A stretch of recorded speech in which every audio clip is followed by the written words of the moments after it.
Hey y'all, Angela, Hippie Chick Homestead here. I'm in front of Greenhouse Yellow Door Studios, and I'm here with my friend Joan, who is a small business owner, community leader, master gardener, Joan of all trades. And she's gonna show me around her garden and give us a tour of things she's got growing and how she does it. Stick around. Y'all have to take a look at Joan's dahlias. Joan says that the garden was her first palette. And when you look at these dahlias, you can definitely see why she says that. These are right as you walk in the gate to her vegetable garden, and they are just stunning. These are poppies, just beautiful. She still has blueberries on the vine too. Yeah. Some lettuce down there. She's got things growing the minute you walk through the gate. So I mistakenly thought that these were artichokes. And they're super tall, I'm guessing 10, 12 feet high. And Joan's going to tell us what they really are, because they are not artichokes. They are cardoons. And this is about the third year for this particular plant. It grows to about 10 feet tall. Everybody always mistakes it for an artichoke, which I think is kind of fun. They are edible. In the spring, their stalks look much like celery, don't taste like celery, but you can stir fry them, the tender stalks. And they die back every year, so they're... Yeah, a perennial. Perennial. Yeah, they're a perennial for sure. And it may be in a tender climate. I mean, this is a pretty protected spot, really. And that is what I like about them. And I have trimmed a lot of leaves off here just because they kind of die back. But oh, they're really beautiful. And the flower is not the edible part. It is just the stalks. The stalks. The tender stalks in the spring. I don't know. The bees love these cardoon. I keep wanting to call them artichokes, and they're not artichokes. Wow, they're just gorgeous. Joan's chickens came out to say hi. So this is Joan's straw bale garden, which this is her first foray into straw bale gardening. And I have a lot of questions about it. Joan, how do you prepare the bales for planting? You take the bales, you make sure that you set them down so that they're running straight up and down like this, as far as the way the bale was packed. And then you put fertilizer on them in a scheduled planting, fertilizer and water, just regular fertilizer. It takes about a dozen days to get them prepared for planting. And then you can plant in them. And so what I'm seeing on top looks like soil. It's a little bit of soil, just a little casting of soil. I mean, it's maybe an inch deep. So the roots are actually going down into the straw. Yep. And I notice you've kept the straw bale baled up. Absolutely, yes. Keep it baled, and I just lined them up. A soaker hose is kind of a must, because it really hits it at the right place. And we run that for about an hour a day. Twice a day, an hour a day. And after the initial fertilizer period, how often do you fertilize them? You know, I haven't gotten to that part yet, but I imagine, because I'm trying to think when I planted these. It was mid-June. They've probably been in for about a month. Okay. And this was a seed. Okay. Yeah. So these are seeds. Great. And you like them because you like the level that they're at. They're a little bit easier than getting down on the ground. They are easy. My germination was much better than it was in the soil. Do you think that's because the straw maintains the warmth better? It does maintain the warmth and the moisture. If you're running that every day for two half-hour stints, that is keeping moist the way you're supposed to. I mean, sometimes and you have fewer weeds than you have in ground. Absolutely. This is going crazy. I know, and if you walk down here, I've already got some zucchini, a load of zucchini. I just made a zucchini salad.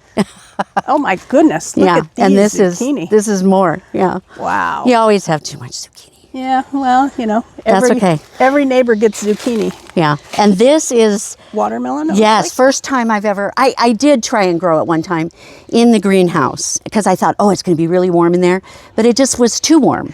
I tried it, and I couldn't get the timing for when to pick it down, so I gave up. So I'm curious to see how your adventure goes with it. Yeah. This is a spaghetti squash. I don't know, but this is all squashes. And I like it on the squash because it kind of can spill over. I can kind of keep track of what's going on. Sure. Your blueberries are still going crazy. Yeah. Mine are all done. Mine have kind of finished up. Well, it depends on the variety. It does. Yeah. And so this is also the straw bale, and I have never had this good luck with greens ever. And I do attest it to the watering, because I'm not the best waterer in the world. You've got some shishito peppers there. Yep. Some eggplant, it looks like. Yep. Eggplant. Nice. Kale that looks a little buggy, but we'll see what that's about. And some celery. So next year, in the fall, after you've pulled the plants, you just leave the straw bales out here and reuse them? No. They say, I'm going to look into that. They say not to was the original answer that I got. They say that you should use it as, spread it and use it as mulch in your garden beds. Sure. So it isn't a cheap way to go, but if you have really bad soil, which our soil is so clay here. Right. If you have bad soil, or if you can actually do this on cement. Wow. On a driveway. Yeah. Sure. Yeah. You just gave yourself a lot more planting space by doing this. Yes. Yeah. Yeah. So Joan's got this row of tomatoes, and then the next row is beans. This is a new area of her garden, and these rows are going to be carrots and beets. She's going to do a fall planting, which I've never had any luck at, so I'm curious how this is going to turn out for her. This is Joan's raspberry patch, and you'll see the fence behind it. We're in an area with a lot of deer, and Joan had problems with the deer jumping that fence. So she got creative, because Joan's ultimately one of the most creative people I know, and she stuck twigs and sticks through the fence and made it a little bit higher. No deer. How's that for ingenuity? I've never had a bed dedicated to herbs, but if I needed inspiration, Joan's bed is inspiration galore. She's got just about every herb you can imagine here. The most impressive is this pineapple sage, which is huge and smells wonderful.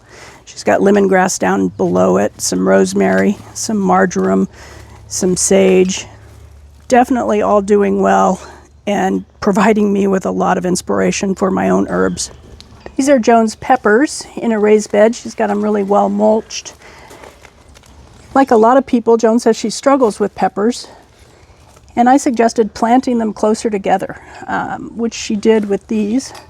Peppers like company, and I plant mine closer than the 12 to 18 inches that all the seed packets recommend.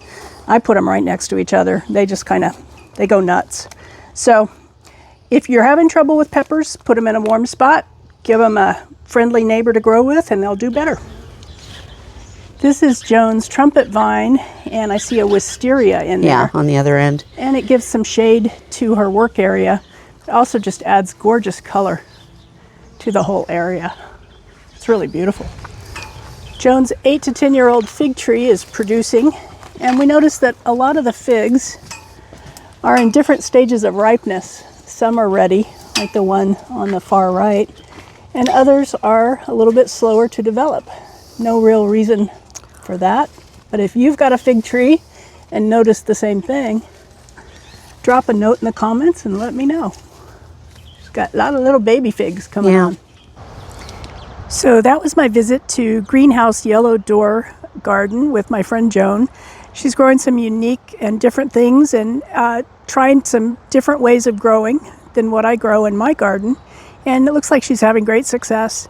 I hope y'all enjoyed the visit as much as I did. It's always fun to see what other gardeners are doing, which I suppose is why we're all on YouTube. But I hope you're having a great day in the garden where you are. Thanks for dropping by Hippie Chick Homestead. And please don't forget to hit the like and subscribe button. It helps my channel grow, and I appreciate it a lot. Thanks so much. Take care.